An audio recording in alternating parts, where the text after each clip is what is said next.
What's the motherfucking deal, Sauce Nation? Hope everybody is fine and dandy and sweet like candy. No, if y'all sweet, that's probably a whole nother set of problems. What's the motherfucking deal, Sauce Nation, man? Welcome to Sauce Sports. If you're not familiar with Sauce Sports is a Houston, Texas Homer network. So that means we're talking all sports, but only Houston. Today we're going to get into a couple of things. We're going to talk about, looking at all the talent on this roster, but are the Texans really Super Bowl contenders? So we're going to get into that. But first, before we dive into that conversation, we have to talk about the most important thing happening in the city of Houston. And if you don't know what that is, it is you, Sauce Nation. Again, the freshest motherfucking ingredients, man, because I appreciate each and every one of y'all. Always showing love, always holding down the flavor. Like I say, those of you who send advice, who send breaking news and all that good stuff, man. We just shout out just to see, if everything's all good. Sometimes I'll be a little late. Sometimes I'll be a little MIA. I just want to let y'all know that I appreciate all of that.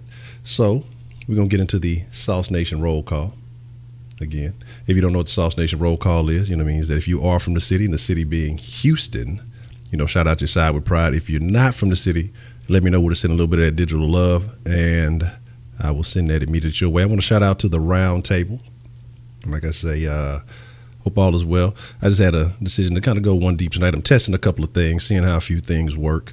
And just like I said, right now we're in the final stretch of the preseason. And not only is it preseason for the Texans, it's preseason for the Sauce and Sauce Nation, the round table. I just want to make sure everything is on point so that we can start giving you the best content when it comes to talking H-Town sports from the best sports talk show in the city of Houston. So let me get this little thing here in order real quick. But let's see what we got in the mix this evening. And again, then we'll get in it to win it. So at the very top, we got Miss Voodoo C. What's the motherfucking deal? Miss Voodoo C always holding it down. Who knows where Voodoo Child is? We got a name that I'm not sure. I hope I'm saying it right. Danije Haku. That's might be a new one. If I messed that up, hey, forgive me, players fuck up. The Coon. There goes Voodoo Child. What's the motherfucking deal? Shout out to the best moderator couple in the entire Houston area. I don't know about the whole world. Nah, they're the best in the world, man. I appreciate y'all holding down each and every motherfucking day that we stir up some flavor. T-Mac, what's the motherfucking deal?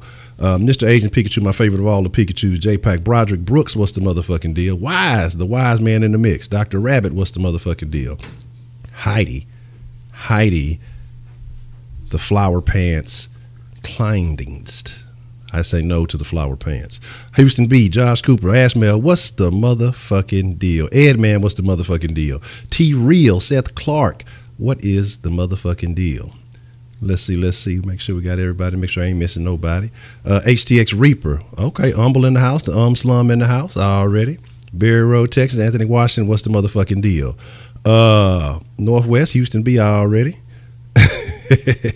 The Q. Tenny, Toxic City Tenny in the mix. What's the motherfucking deal, Tenny? You know what I'm saying? Still waiting for greatness. What's the motherfucking deal? Texans boy, what's the motherfucking deal? Oh, no, digital love is not sex cams. That's a whole nother channel. That's Cushdian conversation. James Johnson, Southeast Houston representing. What's the motherfucking deal? Buenos Aires in the mix for one more day. Uno más. Last couple of days in the Aries. You know what I mean?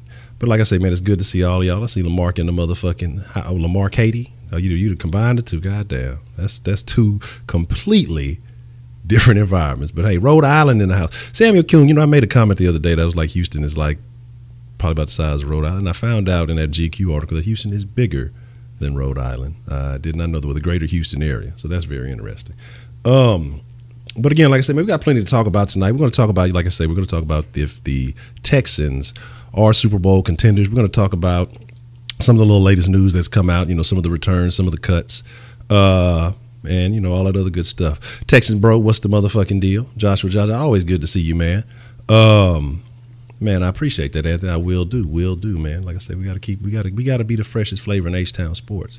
And like I say, shout out to the Roundtable, man. If you want the links and the descriptions to their channels, it's in the description below, so you can get all the flavor.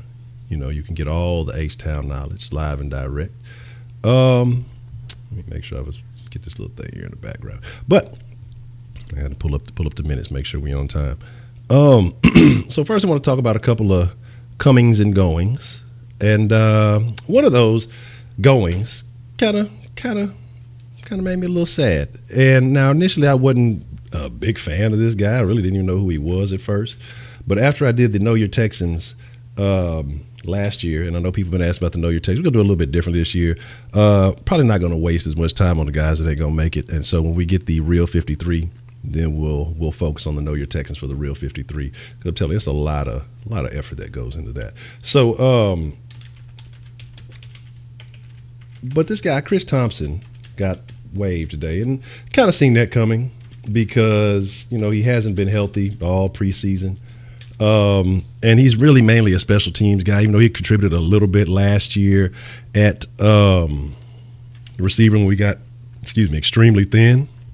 So.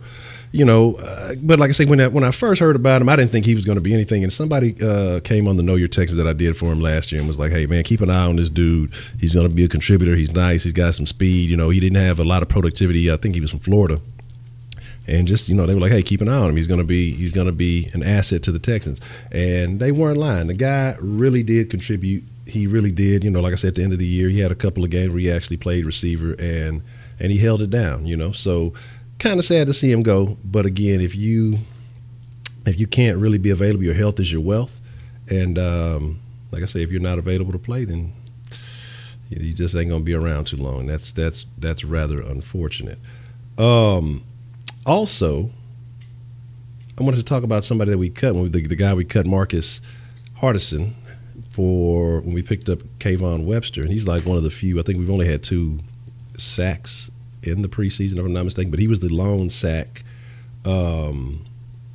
from the he was the lone sack from the Rams game, and he got picked up by the Rams. I mean, immediately, almost as soon as he cleared waivers, the Rams picked him up. So that was that was interesting. And like I say, we're very stacked at D-line. We'll get to talking about that with a lot of talent that we have there. So that's going to be very interesting. Another thing, Chantrell Henderson, if you guys hadn't heard, the reason why he's been out, because I was questioning why Lamb was seeing PT, because I don't care what anybody says. They can give you the Pro Football Focus bullshit all they want to about, Lamb has improved, and look, they sold y'all them same wolf tickets last year. And if you bought them, you were severely disappointed. Again, the dude is, I just don't feel like he's got it. I mean, I'm just being honest. I don't feel like Lamb is cut out for the NFL, but that's just my opinion. But again, like I say, he looked a little bit lackluster. But Chantrell Henderson had to have a non-cancerous cyst removed, and so that's why he's been MIA. But I think that actually plays well for guys like Lamb and Rankins, getting a chance to get more reps. Rankin needs all the reps he can get, with him coming off an injury. So I guess it kind of, I wouldn't say it evens out, but it is what it is. Lamb is the GOAT. Lamb and GOAT are both very good when you eat them. I don't know about animals, like I want to feed them motherfuckers and shit. But my thing is, I don't think Webster's going to be just all that, Anthony, honestly. I think that Webster is so-so, you know what I mean? Because like I said, I pointed out yesterday when we had the round on that his stats are really, honestly, not better than Kevin Johnson. And so I think that you just have to look at it for what it is. I mean, he's just filler. He's just kind of, you know what I mean? He's just going to be a backup guy. He may be able to contribute. He may be able to do something well, but appreciate that, guys, first. But I mean, again, like I say, just honestly, he's just a body. You know what I mean? Kendall Lamb, all pro. Look, if Kendall Lamb goes all pro, I would buy a Kendall Lamb jersey and dance in the streets. I'll do whatever the latest little dances y'all youngsters out here doing, the little shoot dance and all that other tomfoolery that y'all be up to. If Kendall Lamb, I'll start some type of social media trend. I don't have to worry about that shit because I know that shit will never happen. They say never. Kendall Lamb will never be an all-pro, and I put Crow on that. He'll be all-Crow, but not all-pro. So, you know, there's that. And shout out to everybody that I may have missed. God first, I see you come in. T'Challa, I see you. Dylan Terrell, what's the motherfucking deal? Who else did I miss jumping in here? You know what I'm saying? I got to make sure I show everybody love. I see you, Jay Bird. Jack Tripper, the motherfucking pimp, what's the motherfucking deal? But yeah, the thing about Chris Thompson, he was a great special teams contributor. That's why I liked him. Victor Ned, tell me what's the motherfucking deal. Also, yeah, the kicker is back, the Kaimi Fairbairn, and so hopefully that means that Nick Rose will be politely escorted out the door with a foot in his behind, the same foot that he uses to kick everything fucking wide right. But say Honcho put on Twitter if Lamb's all pro, man, shit. Look, I'm telling you, I will dedicate a video to Kendall Lamb's greatness. I'll go to his hometown. I'll interview people. Look, we'll get to the bottom of the greatness of Kendall Lamb. That I'll do a whole documentary on that motherfucker if he made all pro. Not worried about that. So I want to talk about, though, the Texans and if they are Super Bowl ready. Are the Texans in a position to go for it all this year? And I want to be honest, and, you know, again, I haven't said this in a while, but of course I'm a Houston homer. I'm a Houston homeboy. Remember, I used to start all the shows with that. I haven't said that in quite some time. But my thing is this. I feel like we have the assets. I think we have capable talent in all the important positions. I think the line will be a little bit better than we expected. I think that the defense will be back in position to be a top-ranked defense. I don't know about number one. I'm still a little questionable about the corner situation, even though I know Kevin Johnson is the GOAT. And, you know, I just got to make sure he's healthy. You got to make sure my boy is all right when he gets back. You know, I'm still questioning about, you know, RB number 2. I don't have a lot of faith in Blue because, I mean, you know, in this day and age, you got to have a solid running back by committee. Even with some of the greats, you know, you have to have a decent backup. You have to spell these guys from time to time. So until Deontay Foreman returns, I'm still a little skeptical on that. The defensive line, that front seven, though, there's so much depth in that front seven. I think it's going to be a very, very difficult cutting process. Now, I believe we have the talent to make the Super Bowl, but I don't feel like right now we have the experience to honestly make it to the Super Bowl this year. I feel like we could see the AFC Championship, honestly. I mean, if everything plays out to the potential in which it should be, I think that we should see that. And I expect, honestly, nothing less. Like I said, with everything being healthy, everybody being healthy, I expected an 11-5 season. Anything less than that is unacceptable. And that's a combination of coaching. That's a combination of, I don't even know I got these on because I ain't listening to nothing. Oh, yeah, I do know I have these on. That's a combination of coaching plus talent and, you know, proper execution. Let me make sure I got them keep the minutes on par. But I don't think this is the year. I think we're a year, maybe 2 away. And again, like I said, it takes that experience. It takes that hunger. You know, even though Honey Badger said, hey, you know, he wanted to come to a team that was hungry. And hungry means that a team that ain't won shit ain't really done shit. Because the AFC South, you know, when everybody considered it to be a so-so division, you know, we were dominating. It wasn't a thing. But now, I think let me make sure. I think now that there's a little bit more competition, I think that actually plays into our hands. Because when you have to play tougher teams, you have to prepare for tougher teams. And, you know, I think now we've become one of the tougher divisions. I still don't know about Andrew Luck and the Colts. I'm not too concerned about them. I still think that the Titans are kind of fluky, but even though some reason that people still think that they are worthwhile. I feel like the Jags have stepped it up a notch. And I think that will be our biggest challenge in this division. And I think if you go against and you can have success against a solid defense like the Jags, then I think you can do anything because we have a solid defense of our own. So it shouldn't be too many offenses that should cause too much damage. Now, we played the Patriots early, and, let's be honest, it's always going to be the Patriots that you're going to have to go through to get to a Super Bowl.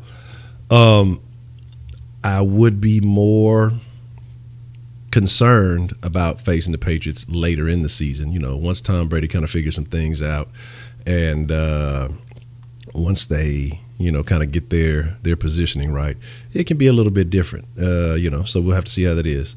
Say, fun fact, Chargers were number one offensive defense one year and didn't make it to the Super Bowl. Actually, I don't even think they made the playoffs. But like I say, my thing is, yes, we do have a QB. But my biggest concern with dealing with that QB is, again, we still need to see that offensive line. We've seen the potential and the possibility. We just have to see how it really plays out. When everything's on the line, we're talking about in a full game, full 4 quarters. What is Henderson really going to bring, playing a whole game? The thing that I have noticed, though, about that offensive line, and is actually a good thing, because, sometimes they say when you don't hear certain names, it can be a good thing. I think on defense, when you don't hear names called, it's a bad thing. On offense, when you don't hear names called, well, outside of skill positions, it's a good thing. And the fact that we have not heard anything about Fulton, I think, is a great thing. And man, fuck him. Let them think that Watson's going to be RG3. Watson was better than RG3 as a rookie than RG3 is now. But my thing is, he already put Crow that TB12 going to be injured. I don't know. He hanging up the line. We will see what happens with him. Again, a year older. We will see what happens. But I think that offensive line is going to be the key. And I just feel like it's going to take a little bit more time together before we find out. But I was saying about Fulton, though, the fact that we have not heard his name, that we have not heard anybody speaking negatively on him, I think that is a plus, and that is something to look forward to. So there's that. Now, I kind of want to talk about the national media for a second. Today, that 4-letter network, whom we won't name, but I'll probably slip up and say it here in a few minutes, released their top 100, and there were 4 Texans in the top 100. Now, this 4-letter network, y'all know how I feel about the term experts, okay? This is what they did. This isn't like, the NFL network in there when they actually talk to the players, the people who actually get on the field, the people who actually compete with the players that they're speaking on, the people who actually have experience playing against these guys. We're talking about the 4-letter network who claims to have all the draft experts and claims to just know it all, and they almost set the standard for PFF and the likes of that because they originated the whole fake stats thing. So here's my thing. They said they took a panel of 100 4-letter network NFL experts. I don't think I've seen 5 experts on that channel ever. So I'm trying to see where they found 100 NFL experts that work for that channel, that even affiliate with that channel. So that's why I'm looking at this like this is more fake news. This is more bullshit from the national media. But let's go over the list. I'm going to give you my thoughts on the list. And, of course, I want to hear your thoughts. But before that, yes, make sure you get the freshest, flyest, most aerodynamic mug in the game. Get you some of that Sauce Sports technology. This limited edition mug will only be on sale to the end of the month. And then whoever wins for the most sauce at the end of the month will get one of these. And again, like I say, will be taken off the market after that. So check the Zazzle link in the description below if you want to get you one. Shout out to everybody who has gotten one. I sincerely appreciate the support. And I know every beverage that you have tasted a sip of out of this mug has tasted 2 to 2.5 times better than it's ever tasted before in your life. So make sure you get you one because it's the best mug on the market. Now, the highest ranked Texan. Okay, and we had 3 in the top 50, which was considerable. The highest ranked Texan was DeAndre Hopkins at number 24, barely in the top quarter.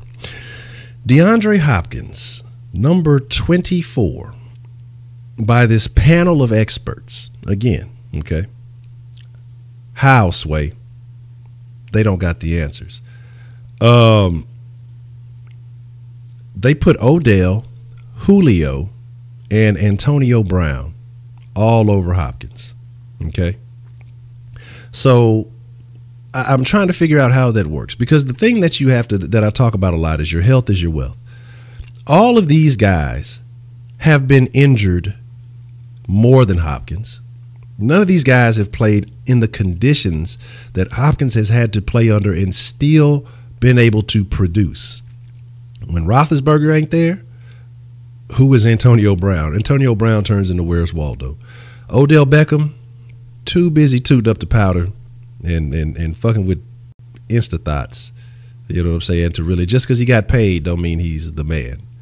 And Julio. Yeah, Julio's a specimen, but you've had a guy like Matt Ryan, who you also rank highly on this list. And again, I look at it as a duo, as the quarterback that they play with and then the receiver itself.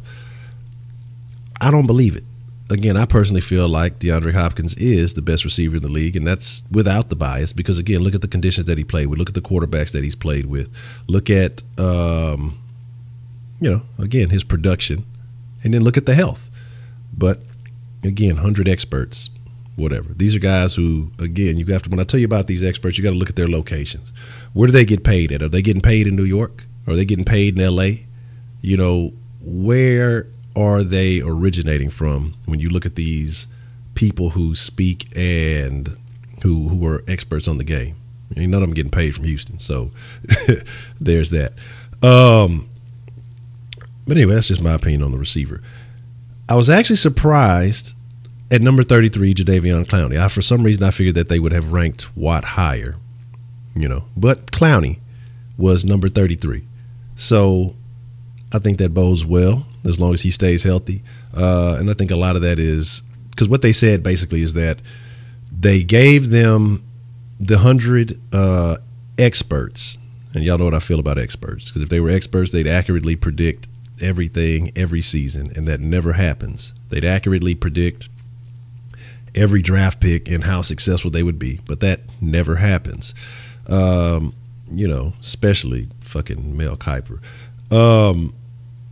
And so they're only supposed to be basing this off of 2018 potential, not what they've done in the past, not any of that stuff. So with that being said, 2018 potential, you're talking about Watson with Hopkins. I'm stepping back just a second. You're talking about a Watson with Hopkins, and we saw what he was able to do early on with Hopkins. The production would have been through the roof. It wouldn't have even been close had Hopkins and Watson played together the entire year. But again, these guys are experts. I'm telling you, I'm just a fan talking to the fans. I'm no expert. You'll never hear me claim to be an expert. You'll just hear me tell you to get this live-ass Sauce Sports bug while I'm bumping this stuff. Y'all understand the Sauce Sports studio is still under construction. It's still getting taken care of, so don't hate. Still bringing you the flavor. All right, but get you one. So like I said, Jadeveon Clowney at number 33. I have no real problem with that. J.J. Watt, number 41. I have no real problem with that. Now, we're talking about based on 2018 potential and possible production. They have Deshaun Watson ranked number 89. Now, they said they took these 100 guys, and these 100 guys were supposed to use on a scale of 1 to 100, give these guys a number, and that's how they calculated, who, whatever, however. Let's take a look at the names that they have or the quarterbacks that all came ahead of one Deshaun Watson. Rodgers was number 1. Brady was number 2. I mean, 1 and 2 overall. So that's understandable.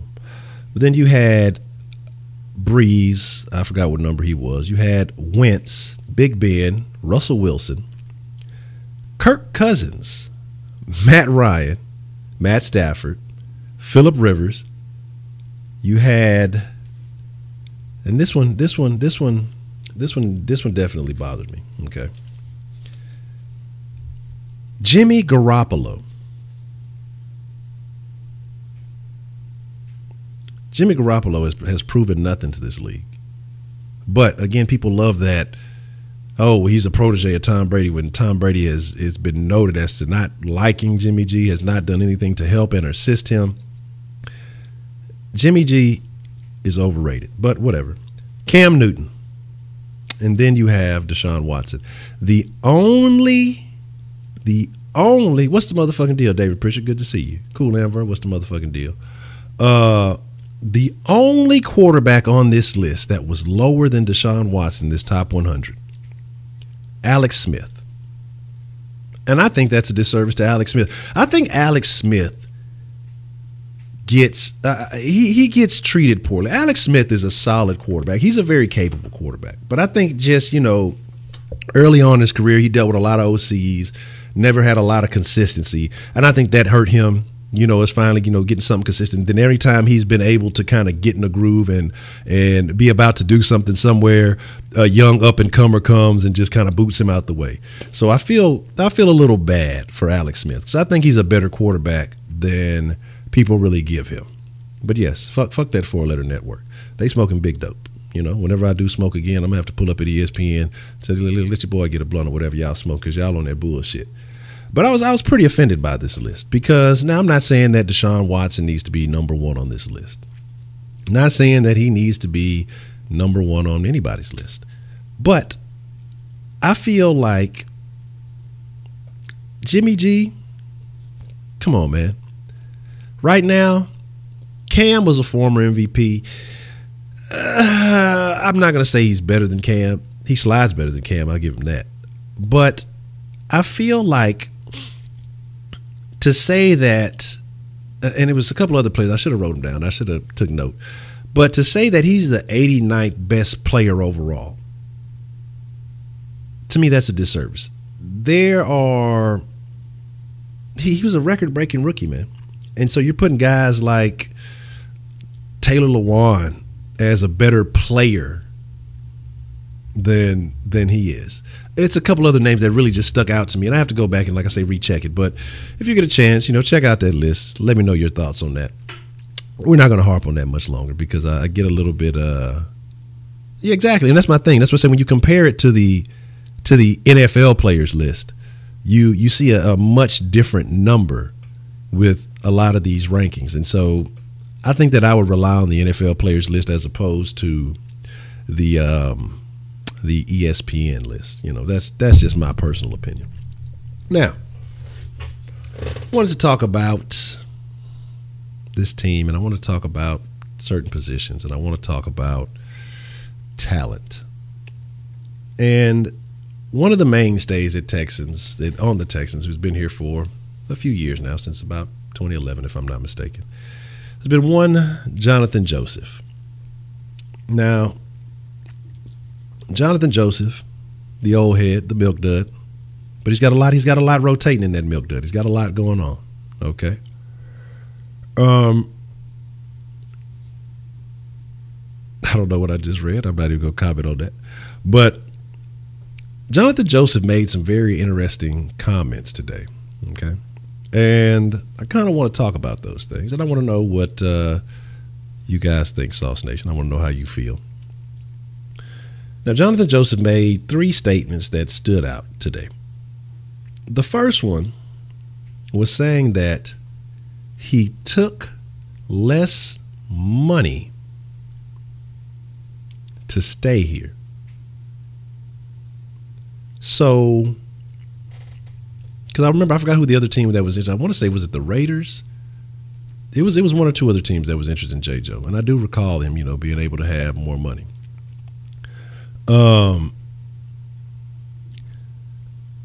That is interesting because, a lot of guys, when it's later in their careers, it's one of two things. Of course, you're going to go somewhere where you feel like you have a chance to get paid, the most that you can, or you're going to go to a place where you feel like you can win something.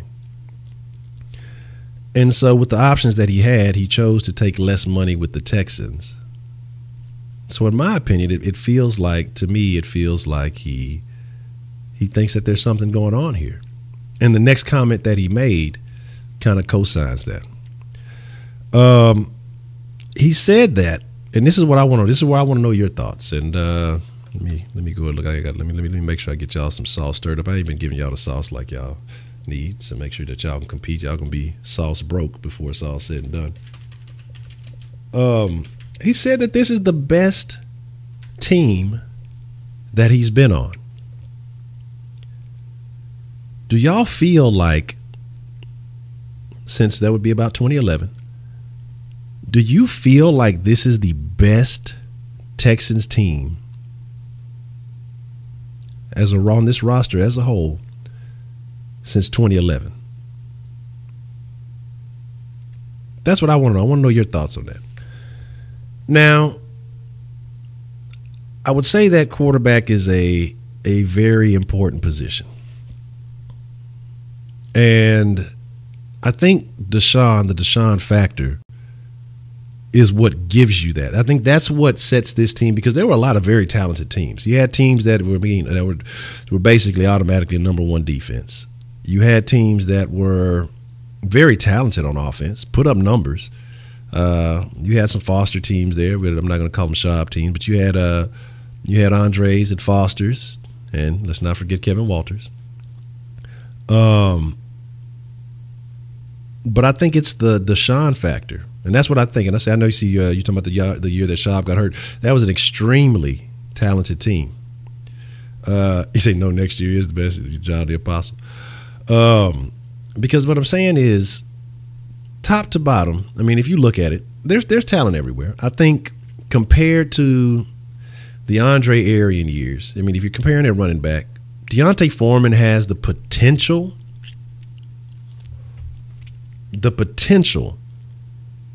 to be Foster-esque.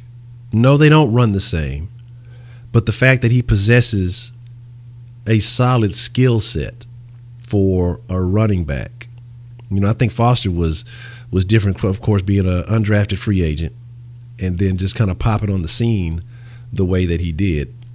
Oh, give me 1 second here. So I won't put them in the same category. And then what Foster did was just amazing. And then the way Kubiak used him, of course, that inflated some of the numbers.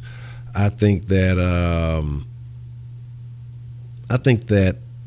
like I say, at the expense of Andre Johnson, he inflated Arian Foster's numbers. But Arian Foster is definitely the reason that the Texans did have the good years that they did have. And then, he got dinged up, and that was what it was.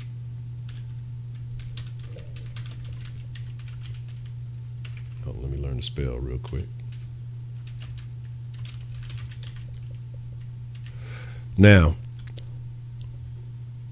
hey, Arian Foster got paid, and he was just trying to be the best teammate that he could be, and that's all that counts. Now, you look like you look at, like I said, you look at D'Onta Foreman. I think you look at that team. The running back position was more solidified, especially, you had some Foster Tate years. Kind of outside of that, it was a little here or there, but Foster was quality. I think as far as a receiving core, this is probably the best receiving core that we've had on this team. A healthy Fuller, even though he's not healthy now, so I guess I got to pump the brakes on that. But with a healthy squad, I think this is the best that we've had top to bottom. And that's not to take anything away from Kevin Walters, but I think Fuller is a better number two when he is healthy. Also, I think you have to look at, like I said, you look at that defense, and we talked about this defensive line. again, going to be some very difficult cuts to make because of you got guys like Heath, Covington. You got some other names that have been contributors, but may not get the same shine when you have guys, of course, like Watt on the line. You got to look at Reeder. You look at young Watkins. It's going to be very interesting to see how many guys they keep on this defense and on this line. And then again at the linebacker core, you got a lot of solid linebackers. I think depth is probably what sets this team apart from some of those other teams. We had quality starters on some of those other Texans teams, but I think once you start getting into the depth chart, things dropped off steeply. And so I think that was the problem with that. I see y'all next. Look, y'all trying to get that sauce merch. I see y'all flipping and y'all making it shake. But is this, like I said, it's a debatable question. But I think the quarterback position is what changes it all. And I think just the presence of Deshaun Watson sets this team apart from any other team that we've had. Last year would have been an okay team, but I think just this year it's a little bit different. I think the experience factor, I think the knowledge of the playbook, and I think the strength and conditioning coach is essential. And why I say the strength and conditioning coach, because I'm going to get into the last statement that Johnathan Joseph said. Now, this one I think is the most controversial of all the things that he said. Okay? Johnathan Joseph said that this will be the best year of his career. The best year of his career. Now, Johnathan Joseph's going on, like 34. Now, let's not say that 34 is old, okay? Not to say that he's old. There's nothing wrong with being in your 30s. No problems. But my thing is that I feel like JoJo's over the hill. This is not going to be his best. Should hit the Sherman before he said that. I went one deep today, Ed, man. The roundtable will be back tomorrow. But like I said, he's saying that this is the best year of his career. Or this will be the best year of his career. And why I feel like he's saying that is to me isn't a testament to the strength and conditioning coach. Because obviously he has to be feeling like he's got some pep in his step. He has to be feeling young again. He has to be feeling like, that he's been revitalized. You know what I'm saying?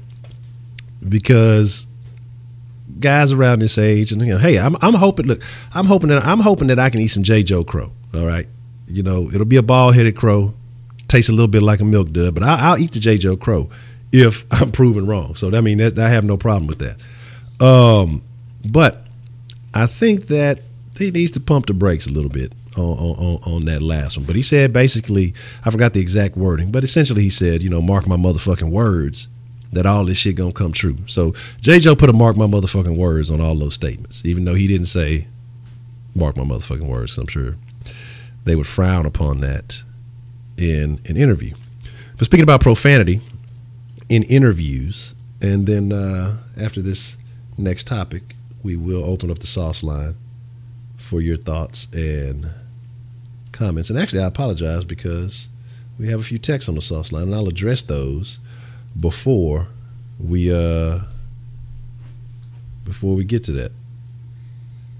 J. Dizzle says anything less than an AFC Championship game is a failure. I agree with that, man, and that's why I say I think anything less than that is a shit season. It's to the point where this team has to see progress. If J. Joe's saying, if the players are saying, and again, J. Joe's a guy who's been through several regimes, and he feels like this is the best team we've had, you have to implement coaching into that conversation. You have to implement coaching in that statement. You have to think about that. And I think a lot of that has to do with Cornell. And I'm wondering if that was a low-key slick shot at Vrabel. But the hell, Heidi, just bring a donkey and take the team on a trip to Columbia for a team-building exercise. And he said the only player I like on the Titans is Jarrell Casey. I'll give you that. I'll give you Jarrell Casey. He's all right. But fuck him because he's on the Titans. My thing that kills me is they really think Malcolm Butler going to do something. Malcolm Butler been getting worked over by the Texans for years now. You said you say this list you speak of. Shout out to Broderick. Said this list that you speak of is exactly one of those things we'll look back on when the Texans do win the Super Bowl. We need to be underdogs. The Texans have never done well when heavily favored. And you're absolutely right. You're absolutely right. And I think that helps. And that's something I've been saying too, that with the Deshaun Watson factor is I want him to continue to be underestimated. I kind of want them to continue to kind of shit on what he did, because that will only drive him to work harder to prove a point. And, to keep that ambition going. You don't want to get settled in and feel like, okay, I made it. And of course, he doesn't seem to have that type of personality. So I'm not necessarily worried about that. But I think as long as you give him, more, I hate the phrase, bulletin board material, like Dabo said, if he's anything like Michael Jordan used to take all kind of bullshit and all kind of slights, and try to use that as motivation. Yeah, we talked about it briefly. Warren, I want to say but I don't know if it was yesterday's episode because I missed the 2 days prior to that. Like I said, I didn't think it was a big deal. And again, with that line not being the one that we've been used to. And again, like Henderson should be back for game one. A lot of these people that are out, Henderson, Merciless, and Will, are all expected to be back for week one, as long as Will Fuller doesn't wear any more of those flowery pants like Heidi's. This says, I don't agree. The expectations are too high for a QB coming off an ACL injury. I think the Texans make the playoffs, but I can't see them going to the AFC Championship game. But my thing is this: if they can make it to the playoffs, then that means that ACL is all right, that there's not an issue with that. I mean, if you saw him in the Rams game, because he was having to move around, he was having to scramble a bit. And, I mean, you wouldn't have been able to tell, honestly. If nobody would have said that the dude had a surgery, you really honestly wouldn't have been able to tell. He looked just fine to me, For the same people who are all excited about Wentz and he's out there in a brace and saying that he looks good in a brace. I mean, Deshaun Watson's been brace-free for a month, so that means he shouldn't be feeling any pain, because I'm sure he would still be wearing that brace if he felt, some type of inadequacy with it. So I don't think that it's really an issue. I think that he's good to go. I think he's back. I think he's back all right. So, you diss my pants, you diss my dance. We want to go on the ground, go to war on the ground. Well, that's fine. You want to go to war? We will go to war. Take it to the dead. Says defenses will adjust to Watson. This is a crucial year for him. Again, you have guys like, again, Brady, Breeze, and all these greats. And I'm not putting Watson in that category, but we saw what the potential is. We saw what his ability is. And if he is in that category, then there's no such thing as defenses adjust. That's just like that. I hate when people say there's tape on people. I hate when they say, oh, they'll adjust. Because if he is a great, if he is to be one of those guys, and even if he's all right, there's still quarterbacks who are so that don't fuck around every now and then, put up 200-300 yards. Well, two should be easy, but except for number 17, that seemed to be a struggle getting over that 200-yard mark. But that routinely put up decent numbers. Kirk Cousins has been a so-so in my opinion, but still able to put up numbers. I don't think Kirk is all that great. I think he's highly overrated, but still is routinely putting up good numbers. So to me, like, that whole defenses will adjust. If defense will adjust, every quarterback out there should have been adjusted to already, and nobody should ever score a touchdown. So that's, like I say, that's just like a lazy statement to me. The whole thing that there's film on him. There's film on a guy who was out there running around for his life, playing a little bit reckless in an offense he was still learning, adjusting to the players that he was playing with, not really having a lot of experience and a chance to develop such chemistry with the guys. So to me, I think that there are known factors, and then there are things that you can speculate. And one of those things that you can speculate is defenses will adjust to him. The Seahawks last year still had an element of that great defense that they used to be. This guy's a rookie. That should have been a defense that he should have had to adjust to, not a defense that will adjust to him, because they've seen it all. They've been through it all. And he put up numbers on him. He played extremely well, made a mistake, came back and started. busting their ass. Had there not been a bad coaching decision made late in the game, we see a different outcome. So I don't see where that comes from. To me, that's just a media way of dismissing, someone's talent to be like, oh, well, they'll adjust. Guys like Mariota get adjusted to. Guys like Bortles get adjusted to. Guys that are actually talented and have done things in their careers, they find a way to improve and overcome.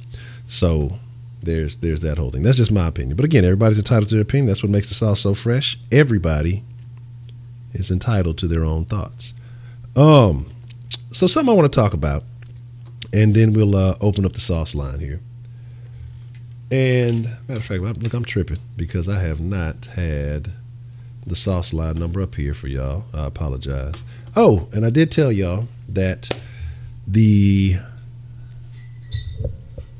matching shirts for the Sauce Sports mug, will be being released, but we're going to do a pre-order on those. Those won't be available via Teespring or any online store. I'll be handling those myself. I still have my list of folks that I definitely will be taking care of. And for anybody else that wants to pre-order a shirt, so that way I'm only going to get an exact number of them. So, you can make sure you have your size, make sure you have your address. You can go to, here we go. Yes, it'll be $25, and that's including shipping and handling, all that stuff. So you ain't no shipping and handling. You ain't got to worry about no extra fees like that. So it'll be a bit cheaper than going through Teespring. And pre-order, so go to paypal.me/saucesports, and like I say, $25, and put in the note. It'll give you an option for a note to leave. You put your address, your name, your shirt size, and I'll make sure that we get that taken care of. So what we're going to do is this will be through the first game, so through the Patriots game. After that, I'm going to stop selling, but I probably won't open it up again until the bye week. So like I say, this will be a limited edition thing. I'm not going to keep this one up, for a long, long time. But if you're not interested in this shirt, you can always go to staysaucy.com and check out some of the other merch, some of the other gear that we have there. But the official Sauce Sports badge shirts will only be available through pre-order. So I appreciate everybody who has been fucking with the flavor. And again, like I say, only through the Patriots game will it be available. Then after the Patriots game, we'll get everything made, and we'll be shipping them out after that. So if you want one, paypal.me/saucesports. Make sure you put the information in the note so I know where to send it, so I know how to get you your merch. And again, if I spoke to you earlier, and like I said, I got you on the list from last time, I got you taken care of. Phoenix. How are you, Phoenix? Let's see. Balin, well, don't get one, ass clown. It looks horrendous on you. Looks good on everybody else. So my thing is this.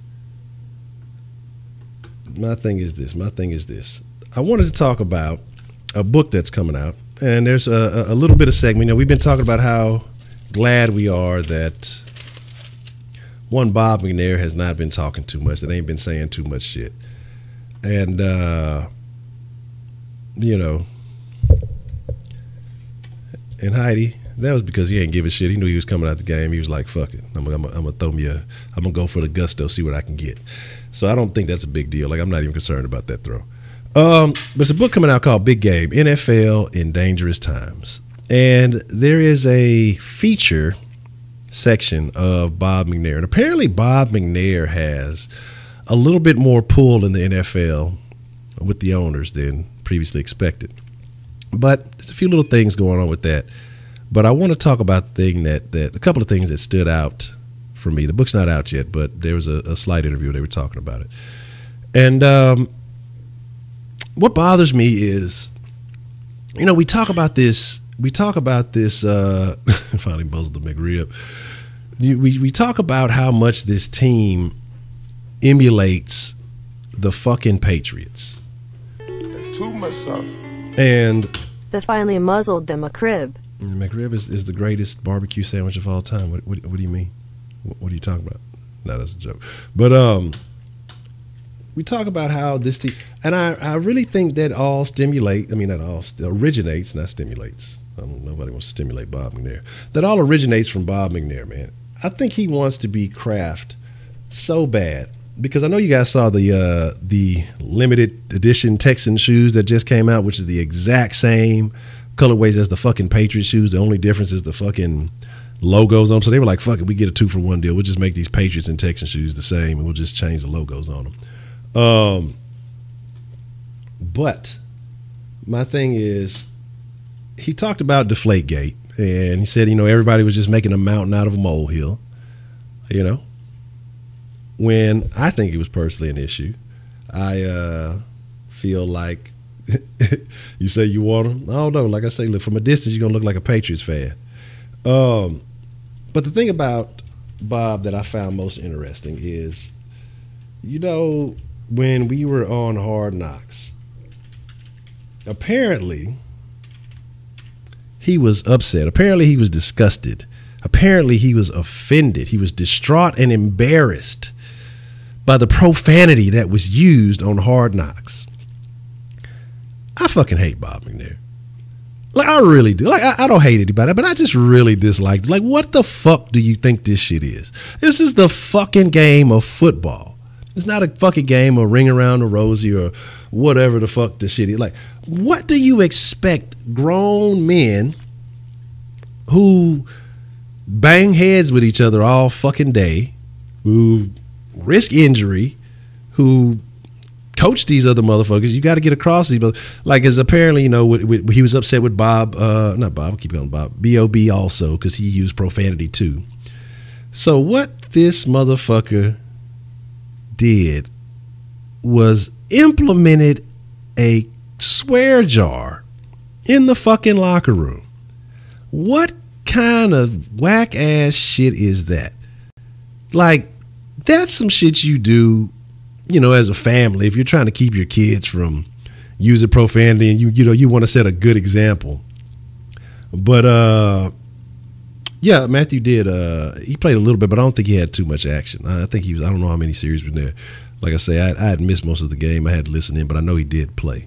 But my thing is, what the fuck? Now, like, what do you really think this shit is? Like, this is what I'm saying about. It's too much sauce. The fucking. Did Matthew play the Rams? If so, how did he look? And that's why I say that's my thing about. Appreciate the love, Master Race 400. Again, that's why I say that's my thing that bugs me about this guy, and this is why I say that this team will always suffer as long as he's the owner of this team. And this, we're talented enough to go to the Super Bowl. Do I feel like we're going to win this year? No, I said that. But as long as Bob McNair runs this organization, because I say it 1,000 times over, and I'm going to say it again, an organization is only as good as the head of the organization. And the head is not the head coach. It is the ownership. The personality of the ownership will reflect the rest of the organization, and it trickles down from there. The reason why we don't ever have, a lot of people complain, oh, we could have gotten Marcus Peters. The reason we don't have Marcus Peters instead of Kevin Johnson is Bob McNair. The reason we don't go out and get some of these guys that are talented, we could have picked up Pac-Man for cheap. The reason why we don't go get guys like that is because of Bob McNair. It has nothing to do with this coaching staff. It has nothing to do with even back then what I would say Gary Kubiak. It has nothing to do with any of those guys. It's Bob McNair. The ultimate, when it comes down to it, it's his stamp of approval, his seal of approval. And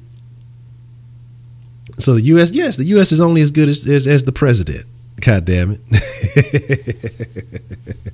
it. So yes, it is only as good as the president of Trump, the president of the U.S.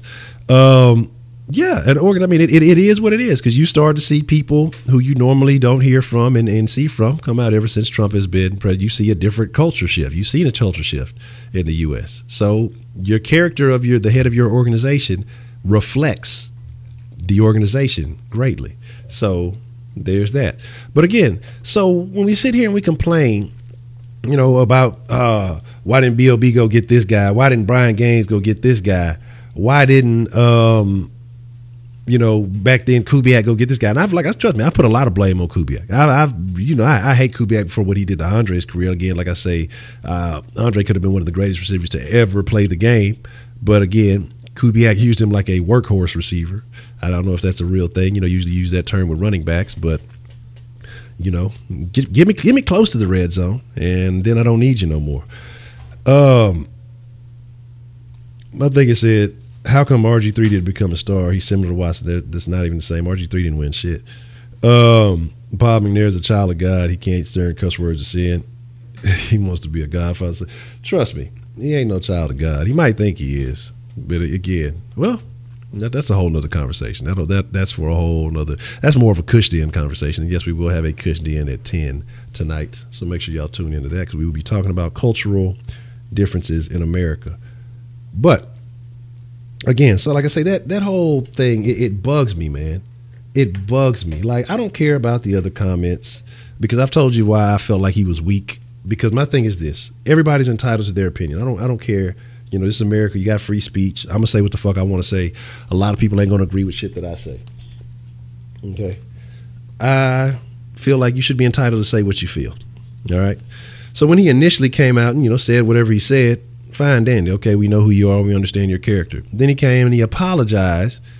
Why apologize? That's my thing. Because then he bitched about that he shouldn't have apologized. Like, to me, that's like, again, you got pressured, and this shows me that you're weak. And so, again, you're a weak, soft owner, and that will result in a weak, soft team. Again, no matter how much talent is on there, it will have an effect. That's just my thought. Here's the deal. SauceLine is open. I said I was going to open up SauceLine to put the number up there, and I still hadn't put the number up there.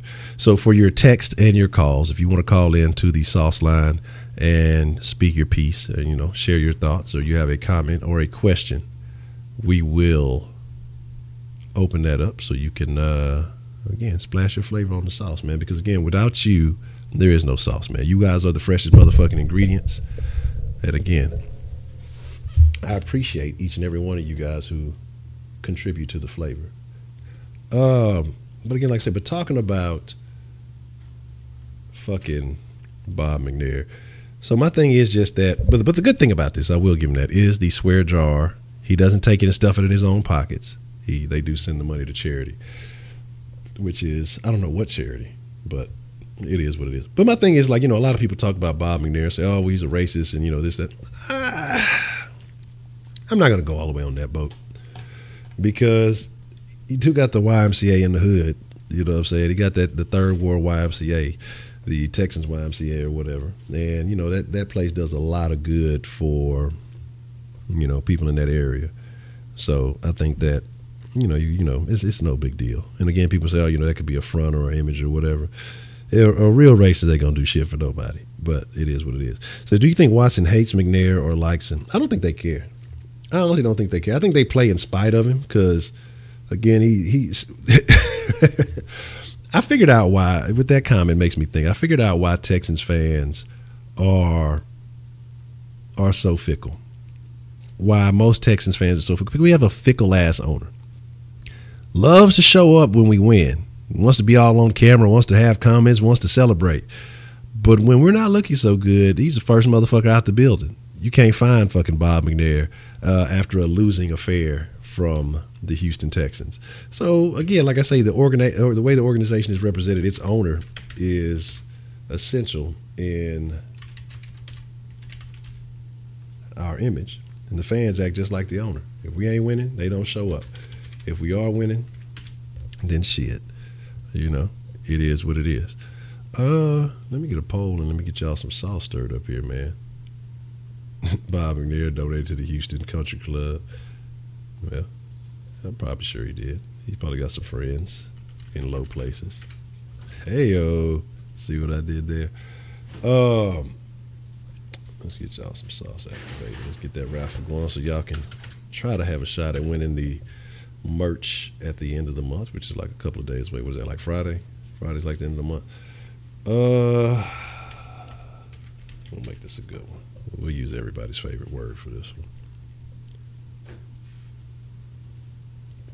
But again, I guess I need to do that. That helps too.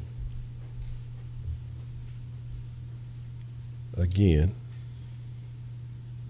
there will be. Okay. There will be some den action tonight. There will be a pregame on Thursday at 6 o'clock. So make sure y'all are there early for that. You know, even though nobody you want to see will be playing, we will still make sure that we give you that. You know what I'm saying? Swear jar. Fucking Heidi. Should have made it fucking flower pants. That should have been that should have been the words. But again, man, like I say, I think there's going to be some interesting cuts being made that we're going to have to consider. I'm just kind of curious. And on Friday, we will do the 53-man prediction 2.0, because we did one a while back. I don't know if it was a couple of weeks ago. Might have been about a month or so ago. Might have been right before the actual. I think we did actually before the preseason started. So we will do another 53-man roster prediction. I think there will be some interesting changes. High school football starts Thursday night. Okay. You have to stay tuned. You have to hit me to see who are the teams to watch, because I definitely have no idea. It's been a while since I've definitely focused on high school football. I know the Cougars play Rice on the 1st for the Bayou Bucket. You might as well go ahead and count that as a dub for the Cougars, because fuck Rice. So that's the most important game of the year until the Cougars go and whoop on Texas Tech. So,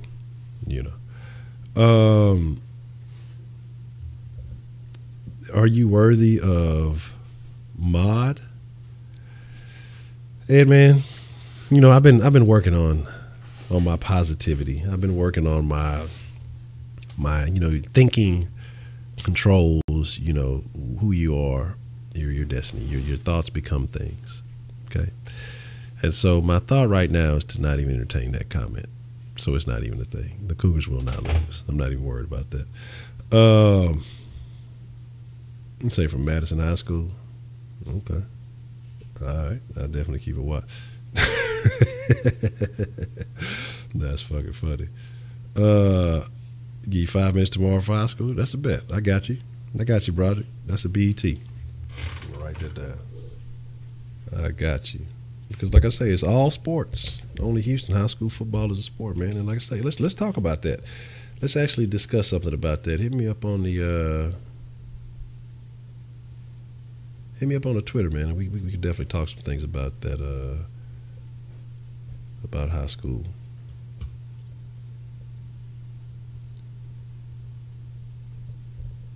And let me write that down, jot that down.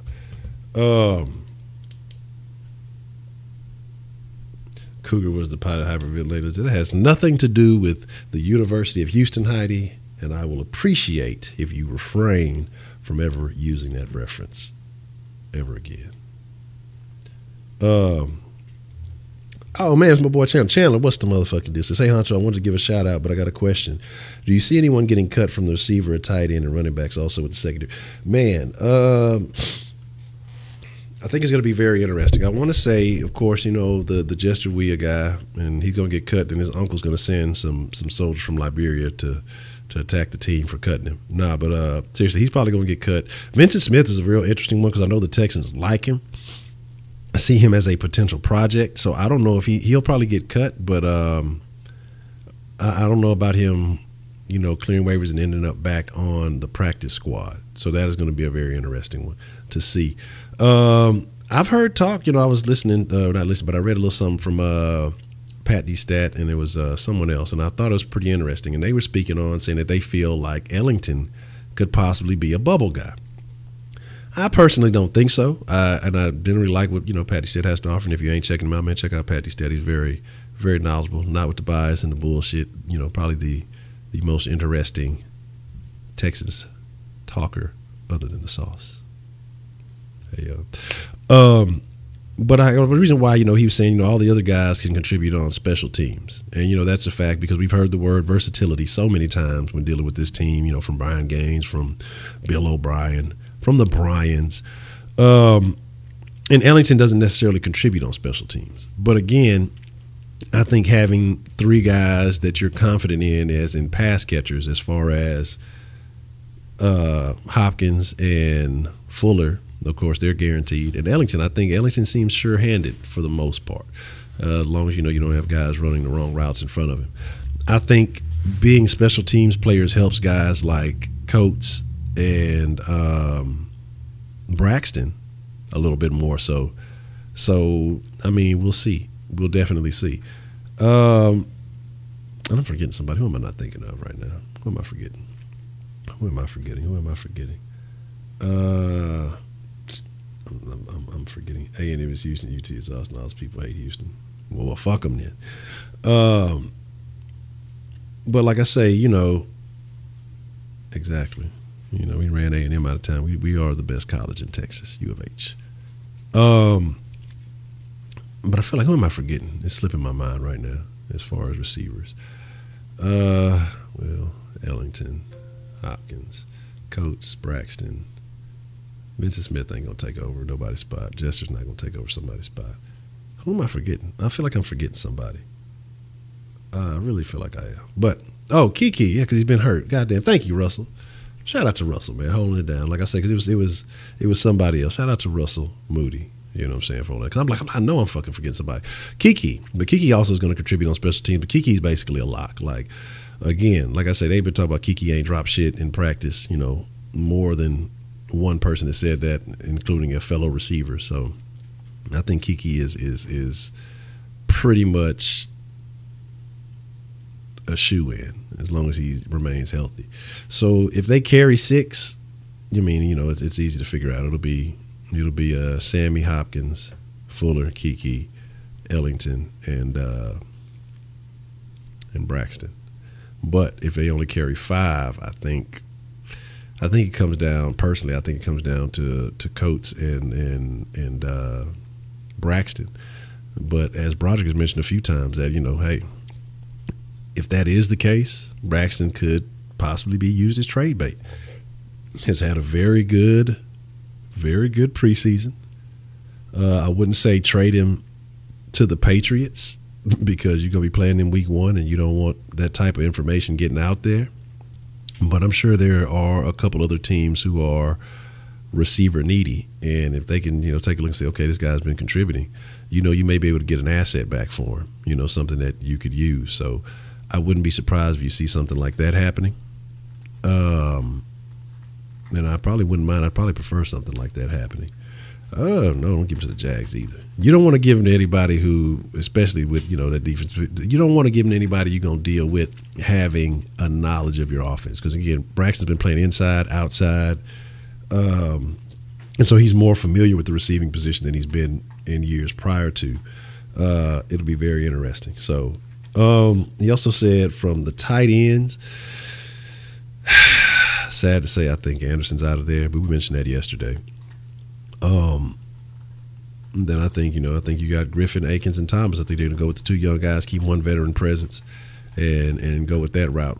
The Matt Lingle kid, Javonte Robinson. I hadn't heard anything about Javonte Robinson, the basketball player guy. Matt Lingle, I hadn't really heard too much from. I know he got a little bit of PT against the Rams. I don't know if he had a catch or not. So I don't think those guys will be on the roster. I think we'll go those three with those. Running backs, using the same kind of stipulation with special teams, I think you're going to have Miller, Blue, and Pope to start off the year. And I think Foreman ends up on the PUP list. That gives him plenty of time to heal up and, be fully healthy, hopefully, when he comes back, because there hasn't been very many signs of his progress or anything that I've heard. And then, Pope and Blue both give you guys who can contribute on special teams. So there's that. So I could definitely see those guys. Secondary, I don't know about D. Virgin. I know they had some hope for that guy. And to me, he showed little bits of potential, but then he showed lots of lack of ability. An interesting guy I want to keep an eye on is that Andre Chachri. I'm not even sure how you say his name properly, but he's a guy that I think about. See, there are a lot of teams hurt for wide receivers, but there'll be a big shuffle. Oh yeah, once the cuts get made, because the cuts have to be made by Saturday, right? Like 3 p.m. or something like that Saturday. I'm not sure. You know, Kayvon Webster, man, he's just depth, man. Like I say, I'm not super big on it, and I don't know. DQ, I don't know. I'm not gonna go here or there on DQ. I'm not super high on DQ making the team, but again, it would be a feel good story, and you know, again, I wouldn't be opposed to it. I would definitely like to see it. Thornton got cut. Thornton got waived, so he's out of there. Yeah, Thornton got waived, and that's when they picked up shit. Who did they pick up when they waived Thornton? Motherfucker. I forgot who it was because he's hurt. He got hurt. And then I don't know. I'm sure I think he cleared waivers. So I don't know if they may, try to bring him back on a practice squad. Yeah, Bryce Jones. When they picked up Bryce Jones, that's right. Who? Exactly. Who did they pick up? Bryce Jones. So there's that. Yes, I like my corny jokes. Fuck y'all if y'all don't like them. Man, you said before lockdown corner next year draft they think we could get. That's what I say. I mean, I want to enjoy the season first before we start looking at, what's happening next year. And I think, of course you got a whole season to see what happens. I didn't get a chance. Did Bryce actually play on he played Saturday? I didn't get a chance to see him. So if so, cool. We had Bryce before. I want to say we had him last year because I want to say I did a Know Your Texans on him too.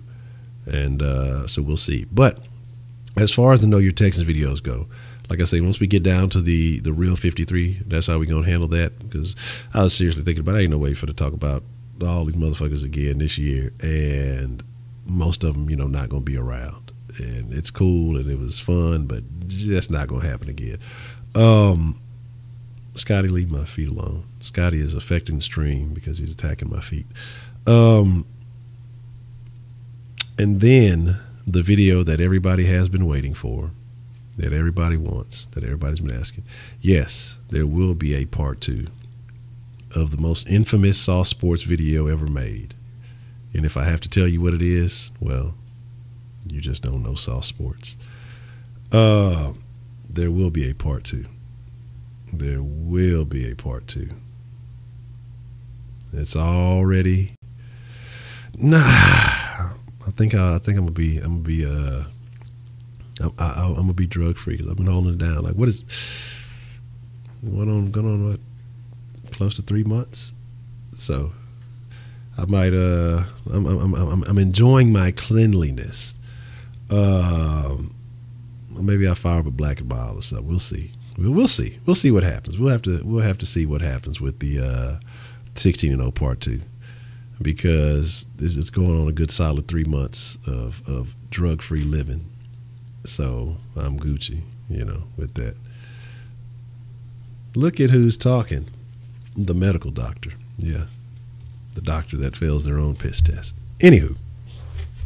Oh, shit. Like I say, Roundtable going to stream during the Patriots game. Probably won't be streaming during the games, but we'll definitely have every game this year will be a pregame and a postgame show. So look forward to that. Every game this year, pregame and postgame. Also, I was going to say that this Sunday will be the live fantasy football draft. So we'll be doing that again this year. And I actually there's 2 Sauce Sports leagues. If you want in, there's still a couple of spots. I want to say there's like 3, maybe 4 spots left in the second league. Because I think we're only going 12. I think it's like 12 deep in both leagues. The first one filled up already. If you haven't responded to the emails, I've sent some again.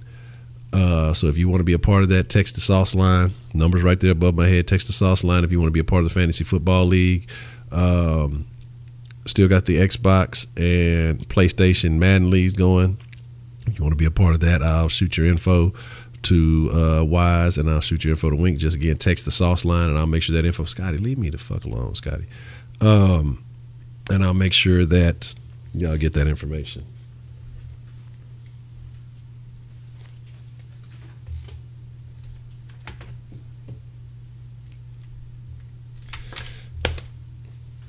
Come on. Come on. Fat dog. Come on. Come on, quit being lazy. Come on. There y'all go. There y'all go. Fat lazy Scotty on stream. Talk to the people, Scotty. All right, forget you there. All right, so Scotty just had to be a part of the conversation, and there's that. But here is the deal. We're gonna. Okay, that's actually a good point. That's something I've definitely thought about. Just asking about it. Can we do halftime shows?